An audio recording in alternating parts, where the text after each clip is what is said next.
Assalamualaikum warahmatullahi wabarakatuh. Salam dan bahagia Bapak Ibu guru hebat. Perkenalkan saya Hana Aryesna Eskom MTI dari SMA Negeri 2 Kota Bumi Lampung Utara. Pada program Wardah Inspiring Teacher tahun 2024, saya berbagi praktik baik pembelajaran terdiferensiasi yang pernah saya lakukan, yang berjudul DREAM. Diferensiasi yang merangsang kreativitas, mengedukasi, aktif dan tetap menyenangkan. Assalamualaikum warahmatullahi wabarakatuh. Salam dan bahagia Bapak Ibu guru. Pembelajaran ini merupakan praktik baik yang telah saya lakukan dalam pembelajaran terdiferensiasi, memfasilitasi kebutuhan belajar siswa, menyamankan siswa dalam belajar sesuai minatnya, dan membuat belajar menjadi menyenangkan adalah impian saya dan siswa dalam belajar. Menggunakan aset yang tersedia membuat pembelajaran yang efektif sehingga mencapai tujuan yang diharapkan. Berikut adalah praktik baik saya, semoga menginspirasi. Sebelum memulai pembelajaran bersama siswa, saya melakukan kesepakatan kelas. Beberapa metode saya mengajak siswa untuk berkolaborasi dalam membuat kesepakatan kelas, dengan menuliskan di papan tulis, dengan aplikasi Padlet, atau dengan menggunakan Google Slide yang merangsang interaktif siswa sehingga membuat kesepakatan kelas yang nyaman dan menyenangkan di kelas. Saya juga mengajak siswa berkolaborasi secara interaktif menggunakan Canva untuk membuat kesepakatan kelas. Di awal pembelajaran, saya melakukan asesmen diagnostik baik kognitif maupun non-kognitif. Pada asesmen non-kognitif, saya mengajak siswa untuk mengisi pertanyaan yang diberikan untuk mengetahui minat belajar dan kesiapan siswa. Pertanyaan diberikan dalam beberapa bentuk menggunakan aplikasi dan siswa terlibat aktif dalam asesmen diagnostik yang diberikan dengan mengakses aplikasi melalui HP-nya. Aplikasi Padlet, Google Form, dan Canva sering saya gunakan untuk melakukan asesmen diagnostik non-kognitif.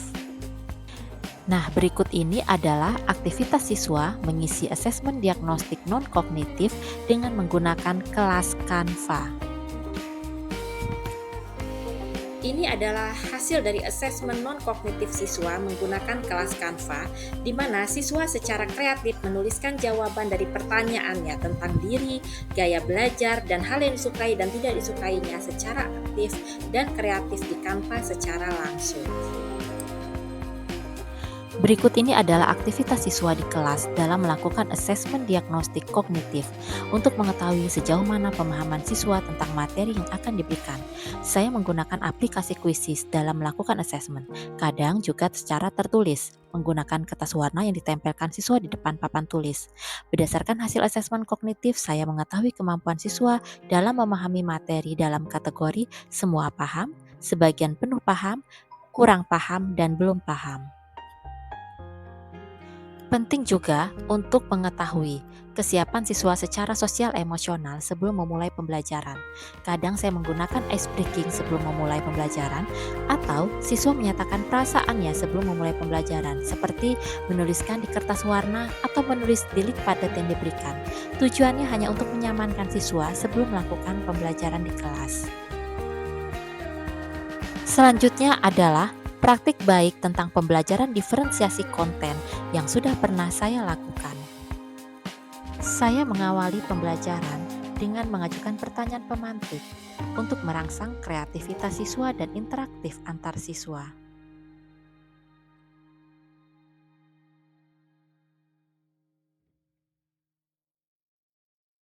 Buka materinya ya, sambil dibaca materinya di HP kalian gitu ya. Dalam diferensiasi konten, saya menggunakan media Google Site untuk membuat materi ajar siswa.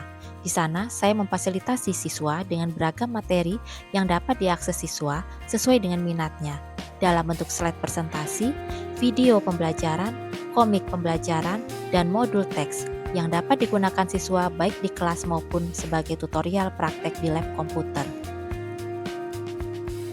Saya pun menyiapkan materi ajar dalam bentuk microsite yang memudahkan siswa untuk mengakses beragam materi dalam satu media. Tidak hanya materi ajar siswa, tapi juga latihan, lembar kerja siswa, dan asesmen siswa semuanya terangkum di dalam Google Site dan microsite yang sudah disiapkan. Dalam proses pembelajaran, di minggu pertama saya melakukan giat literasi di kelas. Siswa mengakses pojok baca digital di mana tersedia beragam bacaan yang dapat dipilih siswa, mulai dari bacaan fiksi dan non-fiksi yang dapat dipilih siswa sesuai dengan kesukaannya. Saat pembelajaran di lab komputer, siswa lebih mudah mempraktekkan materi yang diberikan dengan menggunakan bahan ajar yang telah disiapkan di Google Site, di mana kemampuan siswa yang berbeda-beda memudahkan siswa untuk mengulang-ulang materi yang dipraktekkan. Berikut contoh dari kegiatan pembelajaran di lab komputer. Siswa praktek dengan melihat tutorial yang telah diberikan di website materi ajar, dan siswa dapat mengikuti dan mengulang tutorial yang diberikan. Selanjutnya adalah tentang diferensiasi proses yang telah saya lakukan. Pada materi jaringan komputer, siswa membuat blog pribadi. Di sini siswa praktek membuat blog yang sesuai dengan hobinya. Tema blog ditentukan siswa berdasarkan kesukaannya. Di sini siswa belajar di kelas dan belajar sambil bermain dengan menggunakan aplikasi Kahoot. Terlihat siswa sangat interaktif dan antusias mengikuti kegiatan. Dan tak kalah serunya saat siswa belajar dan bermain menggunakan aplikasi Quizzes.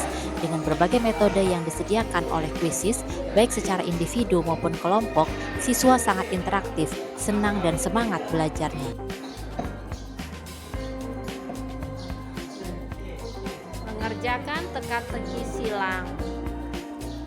Siswa menjadi kreatif dan berpikir kritis untuk memecahkan soal yang ada pada aplikasi crossword. Selain bermain menggunakan Quizzes dan Kahoot, siswa juga sangat senang saat belajar dan bermain menggunakan word wall. Saya juga menerapkan SMS, siswa mengajar siswa, di mana siswa yang cukup mahir akan menjelaskan kepada teman-temannya tentang materi yang dipelajari, sehingga pembelajaran bisa dari berbagai sumber belajar. Saat pembelajaran materi algoritma, saya menerapkan metode Gallery Walk, di mana siswa akan berkeliling untuk melihat hasil tugas kelompok teman-temannya dan memberikan komentar, tanggapan pada tempat yang telah disediakan. Kegiatan ini sangat efektif dilakukan di siang hari saat siswa sudah jenuh, bosan, dan ngantuk saat belajar.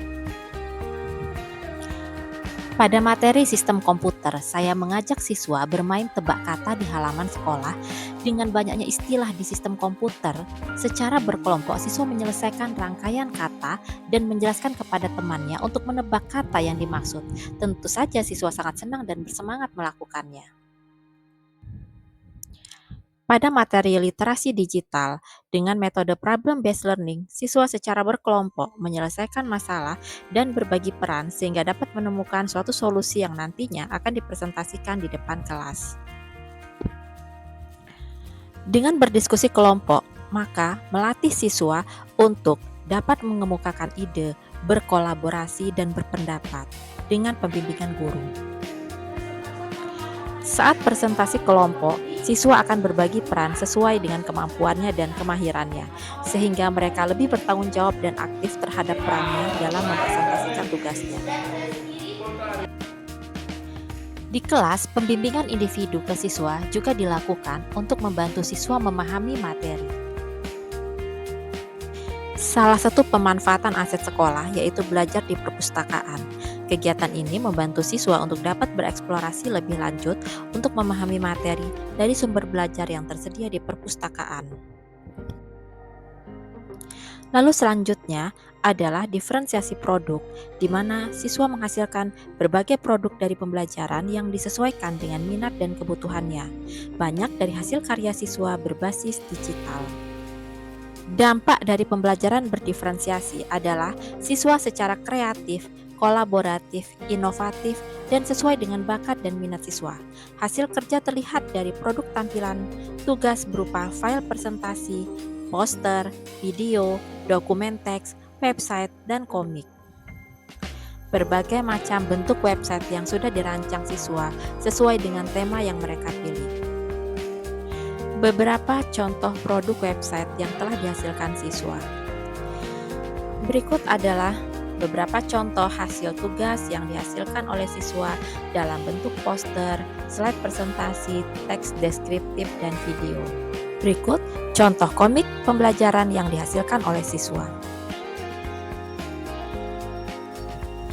Di setiap akhir proses pembelajaran, saya bersama siswa akan merefleksikan hasil belajar dan saling memberikan umpan balik dengan bertanya langsung ke siswa, menuliskan ke link Padlet, atau menuliskan ke kertas warna untuk mengetahui sejauh mana proses pembelajaran yang telah dilakukan.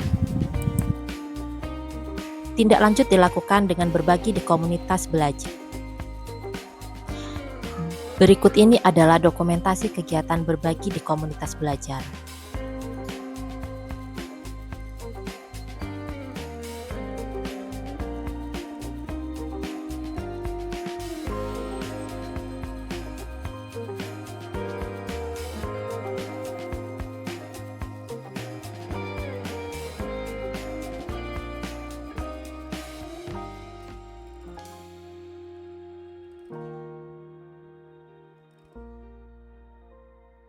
Semoga bermanfaat dan menginspirasi. Salam dan bahagia.